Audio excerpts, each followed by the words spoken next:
எல்லோருக்கும் வணக்கம்.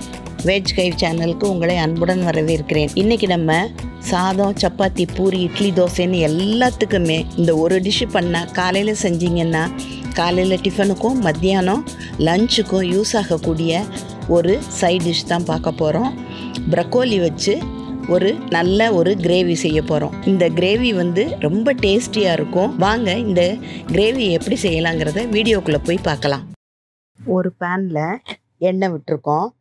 ஒரு 2-3 ஸ்பூன் எண்ணெய் விட்டுருக்கோம். எந்த குக்கிங் ஆயில் சேர்த்துக்கிறோமோ சேர்த்துக்கலாம். அதில் பெருஞ்சீரகம் போடுறோம். பெருஞ்சீரகம் பிடிக்காதவங்க வெறும் ஜீரகம் தாளிச்சுக்கலாம். இப்போ ஜீரகம் நல்லா பொரிஞ்சு வருது. பொரிஞ்சு வந்த உடனே ஒரு வெங்காயம், நல்லா மீடியம் வெங்காயம், ஒரு வெங்காயத்தை பொடியாக நறுக்கி வச்சுருக்கோம். அதோடு சேர்த்து கருவேப்பிலையும் சேர்த்துக்கிறோம். வெங்காயம் நல்லா வதங்கி வர்ற அளவுக்கு எண்ணெயில் வதக்கி விடுறோம். இப்போ ஜீரகம் தாளிச்சாச்சு. வெங்காயமும் கருவேப்பிலையும் போட்டு நல்லா வதக்குறோம். இந்த நேரத்தில் நம்ம இஞ்சியும் பூண்டும் பேஸ்ட் பண்ணி வச்சுக்கணும். ஃப்ரெஷ்ஷாக பண்ணுறது நல்லது. இஞ்சி பூண்டு நீங்கள் வச்சுருந்தீங்கன்னா சேர்த்துக்கோங்க. ஆனால் ஃப்ரெஷ்ஷாக செய்து போடுறா நல்லா ஃப்ளேவர் நல்லாயிருக்கும். இப்போ வெங்காயம் நல்லா வதங்கிருச்சு. அதாவது நல்லா ப்ரௌனாக வதங்கணும்னு இல்லை. இப்போ இதோட ஒரு மீடியம் சைஸு தக்காளியை சேர்த்துக்கிறோம். பொடி பொடியாக நறுக்கி சேர்த்துக்கணும். தக்காளி நல்லா வதங்கி வர்றதுக்கு கொஞ்சமாக உப்பு சேர்த்துக்கிட்டோம். உப்பு சேர்த்து நல்லா வதக்கி விடுறோம். நல்லா குழஞ்சு வதங்கணும். அந்த அளவுக்கு வதக்கி விட்டுக்கோங்க. மீடியம் ஃப்ளேம்லேயே ஃப்ளேமை வச்சுக்கலாம். இப்போ இஞ்சி பூண்டு விழுது நம்ம அரைச்சிருந்தோம் இல்லையா ஃப்ரெஷ்ஷாக, அதை சேர்த்துட்டோம். இப்போ நல்லா மணமாக இருக்குது. வெங்காயத்தோட இந்த இஞ்சி பூண்டும் சேர்ந்து நல்ல மணமாக இருக்குது. தக்காளியும் நல்லா வதங்கி வருது. தக்காளி வதங்கிறதுக்கு தான் உப்பு போட்டிருக்கோம் நம்ம. இப்போ உப்போடு சேர்ந்து வெங்காயமும் தக்காளியும் நல்லா வதங்குது. கொஞ்சம் மஞ்சப்பொடி ஒரு 1/4 டீஸ்பூன் போட்டிருக்கோம். இஞ்சி பூண்டோட பச்சை வாசனை போகணும். அந்த அளவுக்கு கை விடாமல் நல்லா கிண்டி விடுறோம். ஏன்னா இஞ்சி பூண்டு போட்டோன்னா பேனோட அடியில் போய் ஒட்ட ஆரம்பிக்கும். இந்த நேரத்தில் ஒரு கைப்பிடி அளவுக்கு தண்ணி சேர்த்துக்கலாம்.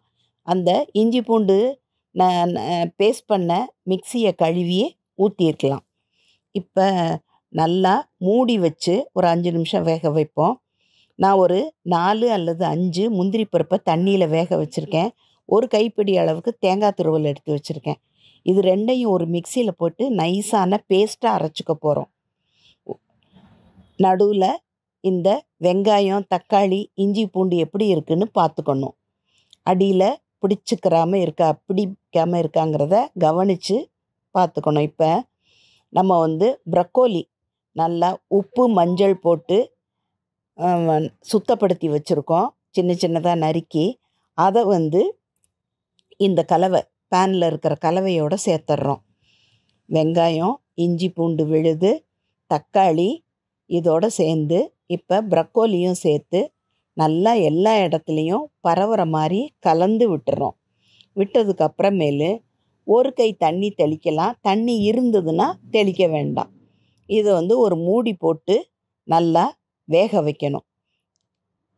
இப்போ நான் காரத்துக்கு தகுந்த அளவுக்கு குழம்பு பொடி சேர்த்துருக்கேன். சாம்பார் பொடியும் சேர்த்துக்கலாம். உங்களுக்கு எந்த ஃப்ளேவர் பிடிக்குமோ அதை சேர்த்துக்கோங்க. நான் குழம்பு பொடி சேர்த்துருக்கேன். சாம்பார் போட்டாலும் சாம்பார் பொடி போட்டாலுமே நல்லா தான் இருக்கும். அந்த பச்சை வாசனை, குழம்பு பொடியில் இருக்க பச்சை வாசனை போகிற அளவுக்கு நல்லா கிண்டி விடுறோம். இப்போ 1 டம்ளர் தண்ணி அளவுக்கு சேர்த்துருக்கோம். பச்சை வாசனை போனதுக்கு அப்புறம்தான் நம்ம தண்ணி சேர்க்குறோம். குழம்பு எவ்வளவு தேவையோ அந்த அளவுக்கு தண்ணி சேர்த்துருக்கோம். ப்ரக்கோலி நல்லா வெந்து வரணும். இப்போ மூடி வச்சு வேக வைக்கலாம். இது நல்லா மூடி நல்லா வெந்து வரட்டும். 2லேருந்து ஒரு 5 நிமிஷம் வரைக்கும் நல்லா லோ ஃப்ளேமில் வச்சு வேக வைங்க.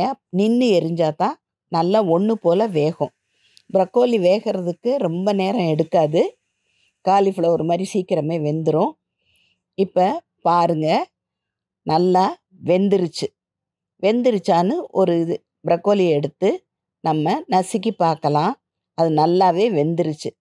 இந்த நேரத்தில் நம்ம அரைச்சி வச்சுருக்கோம் இல்லையா, முந்திரியும் தேங்காயும் பேஸ்ட்டு, அதை இதோட சேர்த்துக்கலாம். மிக்ஸியை கழுவி கொஞ்சம் தண்ணியும் சேர்த்துக்கலாம்.